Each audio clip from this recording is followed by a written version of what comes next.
இறையேசுவிலே பிரியமான சகோதர சகோதரிகளே, உங்கள் எல்லோருக்கும் ஆண்டவராகிய இயேசு கிறிஸ்துவின் பெயரால் காலை வணக்கங்கள் மற்றும் வாழ்த்துக்கள். நான் உங்கள் அகஸ்டின் வேதியர். இன்று மார்ச் மாதம் 6ஆம் தேதி 2026ஆம் ஆண்டு. ஆண்டவரின் மடியில் 5 நிமிடங்கள். சகோதர சகோதரிகளே, இன்றைய திருப்பாடலுடைய பல்லவி தான். ஆண்டவர் செய்த வியத்தகு செயல்களை நினைவு கூறுங்கள். ஆண்டவர் செய்கிற எல்லா காரியங்களுமே வியத்தகு செயல்கள் தான். பைபிள் ஒரு வசனம் வரும், நம்முடைய எண்ணம் வேறு, உங்களுடைய எண்ணம் வேறு. ஆண்டவர் சொல்கிற வார்த்தை இது. கடவுளாக என்னுடைய எண்ணம் வேறு, உங்கள் எண்ணம் வேறு. மனுஷன் நினைக்கிறது வேறு, ஆண்டவர் நினைக்கிறது வேறு. இன்றைக்கு மனிதன் ஒரு காரியத்தை நினைக்கிறான், அதை செய்கிறான். ஆனால் ஆண்டவர் நீ செய்த அதே காரியத்தை வேறு விதமாக யோசிக்கிறார். சரிங்களா? மனிதன் பார்வையில் நீ அது சிறுமை நினைக்கிற, கடவுள் அதைத்தான் உயர்த்துகிறார். மனுஷன் பார்வைக்கு எது இழிவா தெரியுதோ அதுதான் ஆண்டவர் பார்வையில் மிக மதிப்புக்குரியது. சரிங்களா? முதல் வாசகம் பாருங்க. இன்னைக்கு யாக்கோபுடைய பிள்ளைகள் 12 பேர். அந்த 12 பேரில் பெஞ்சமின் கடைசி. அதற்கு முன்பு பிறந்தவர் யோசேப்பு. யோசேப்பு சின்ன பிள்ளைங்கிறதால யாக்கோபு ரொம்ப பாசமாக இருக்கிறார். அந்த பாசம் மற்ற 10 பேருக்கும் பொறாமையை கொடுக்கிறது.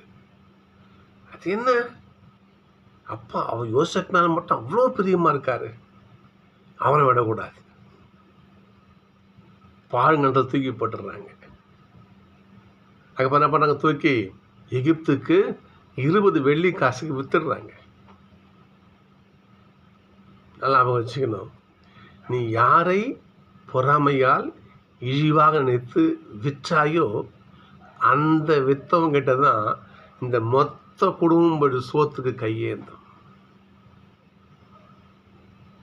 நல்லா ஆதாயம் பற்றி பார்க்கணும். நாம் இந்த மொத்த குடும்பமும் யோசேப்புக்கு தான் இப்படி சாப்பாட்டுக்கு கையேந்து நிற்பாங்க.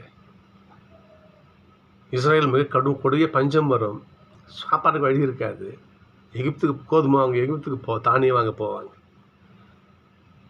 சிலர்களே, நமது பார்வையில் எதை இழிவு நினைக்கிறோமோ கடவுளாக தான் உயர்த்துவார். கடவுள் கூட யார் இருக்கிறான் அவனை உயர்ந்தவன். நீ யாரை இழிவு நினைக்கிறையோ அவன் எடுத்து கால் பக்கத்தில் வச்சுப்பார். ஒரு குட்டி கதை. ஒரு நாள் இந்த 5 விரல்களும் என்ன பண்ணிச்சான், ஒன்றுக்கு ஒன்று பெருமை பேசிக்கிச்சான். கட்டவர்கள் சொன்னிச்சான், நான் தான் மிக ஸ்ட்ராங்கு அப்படின்னு. இந்த ஆக்கடவர்கள் சொன்னிச்சான், நான் தான் நடந்து கிடந்து சுட்டி காட்டுறது, நான் தான் எனக்கு சொல்லிட்டு அது பெருமை பேசிச்சான். நடுவரில் நான் தான் பெரிய விரல், நான் தான் என்று அது பெருமை பேசிச்சான். முதல்வர் நான் தான் பணக்கார விரல், என்கிட்ட வைர மோதிரம் தங்க மோதிரம்லாம் போடுவாங்க, நான் தான் பணக்கார விரல் என்று இந்த 4 விரல்களும் பெருமை பேசிச்சான். சுண்டு விரல் பார்த்துச்சு, அது சின்ன சைஸு, அதுக்கு ஒன்றும் பெருசு நகநாட்டில் போட போகிறது கிடையாது. அதில் என்ன பண்ணிச்சான், கடவுள்கிட்ட போயிட்டு, கடவுளே என்னை மட்டும் இந்த மாதிரி படைச்சிட்டீங்களே நீங்கள் என்று வருத்தப்பட்டுச்சான். அதுக்கு ஆண்டவர் சொன்னாராம், இந்த சுண்டு விரலே எல்லா விரலையும் விட நீ தான் ரொம்ப பாக்கியசாலி. அது எப்படி?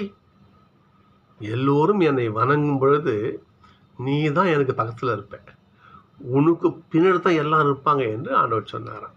ஒரு சின்ன கதை இது. சகோதரர்களே, நாம் எதை இழிவு நினைக்கிறோமோ அதை ஆண்டவர் பக்கத்தில் வச்சு தாங்குவார். சரிங்களா? இதை நாம் ஒருபோதும் மறக்கக்கூடாது. இந்த நட்சத்திரம் பாருங்க பார்ப்போம். கட்டுவோர் புறக்கணித்த கல்லே கட்டிடத்திற்கு மூளைக்கல் ஆயிடுச்சு. இந்த மூளைக்கல் யார்? ஆண்டவர் இயேசு. ஆண்டவர் இயேசு என்ன பண்ணாங்க? ஒழிகன்னு சொல்லி சிலுவையில் கொண்டு வைத்தார்கள்.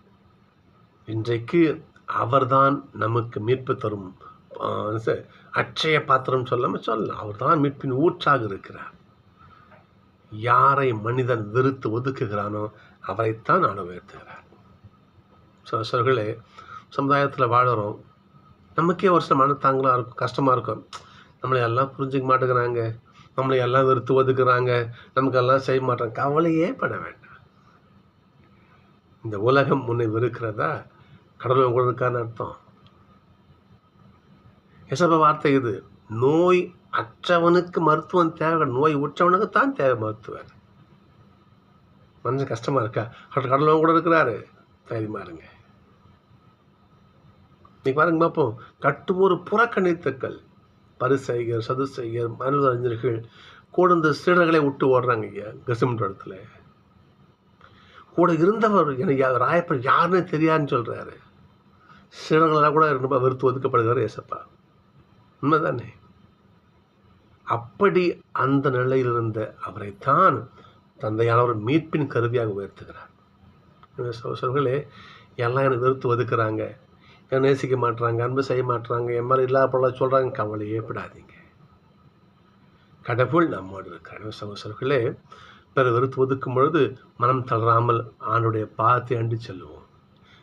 நீதி நேரிய வழியில் சென்றால் நிச்சயம் கடவுள் தம் கரத்தை கொடுத்து, தம் அன்பு கரத்தை நீட்டி நம்மை அரவணைப்பார்.